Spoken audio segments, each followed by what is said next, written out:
இன்றைய உலகில் காலநிலை மாற்றம் என்பது வெறும் விஞ்ஞானிகளின் ஆய்வுப் பொருள் மட்டுமல்ல. அது மனித வாழ்க்கையின் அன்றாட நிலையை பாதிக்கும் ஒரு நிஜமான சவாலாக மாறியுள்ளது. இந்த மாற்றங்களின் மையத்தில் முக்கியமான இயற்கை நிகழ்வாக எல் நினோ காணப்படுகிறது. பசிபிக் பெருங்கடலில் உருவாகும் இந்த நிகழ்வு உலகளாவிய வானிலை முறைமைகளில் கணிசமான மாற்றங்களை ஏற்படுத்தக்கூடியதாக கருதப்படுகிறது. சாதாரணமாக தென்கிழக்கு ஆசிய பகுதிகளில் வெப்பமான கடல் நீர் திரண்டு பருவமழையை ஆதரிக்கிறது. அதனால் எல் நினோ உருவாகும் காலங்களில் இந்த இயல்பான காற்றோட்டம் பலவீனமடையக்கூடும். அதன் விளைவாக வெப்பமான நீர் மத்திய மற்றும் கிழக்கு பசிபிக் பகுதிகளுக்கு நகர்வதால் சில பகுதிகளில் மழை குறையும் வாய்ப்பு அதிகமாகவும் சில பகுதிகளில் அதிக மழை மற்றும் வெள்ள நிலை உருவாகும் சாத்தியமும் காணப்படுகிறது.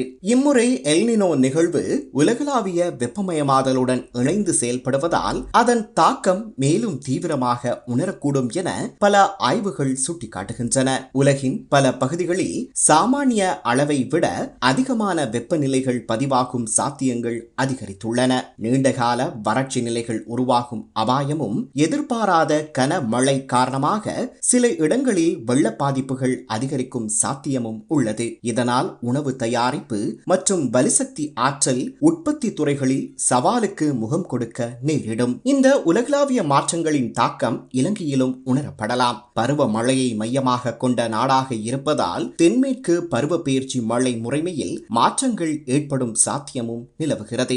இதன் விளைவாக குறிப்பாக கிழக்கு, வடக்கு மற்றும் உலர் வலய பகுதிகளில் நீர்வள பற்றாக்குறை அதிகரிக்கும் வாய்ப்பும் காணப்படுகிறது. விவசாய துறையில் நெல் மற்றும் பிற பயிர்களின் விளைச்சல் குறையக்கூடும். இதனால் உணவு பாதுகாப்பு தொடர்பான அழுத்தங்கள் அதிகரிக்கும். அதேவேளை நீர்த்தேக்கங்களில் நீர்மட்டம் குறைவதனால் நீர்மின் உற்பத்தி குறையும் அபாய சமிஞைக்கான சாத்தியக்கூறுகளும் உள்ளன. இது மின்சார விநியோகத்தில் சவால்களை உருவாக்கும். இத்தகைய சூழ்நிலையை உணர்ந்து தேசிய மக்கள் சக்தி அரசாங்கம் முன்னெடுத்து வரும் அறிவியல் அடிப்படையிலான மற்றும் திட்டமிடப்பட்ட அணுகுமுறை முக்கியமான கருதப்படுகிறது. அதே நேரத்தில் இந்த எல் நினோ சவாலை முன்னிட்டு இன்னும் விரைவான மற்றும் விரிவான மக்களுக்கான விழிப்புணர்வு நடவடிக்கைகள் அவசியமாக இருக்கிறது. நீர் மேலாண்மை அமைப்புகளை வலுப்படுத்துதல், மழை நீர் சேகரிப்பு திட்டங்களை விரிவுபடுத்துதல், சூரிய மற்றும் காற்றாலை மின்சார உற்பத்தியை அதிகரித்தல் போன்ற நடவடிக்கைகள் உடனடியாக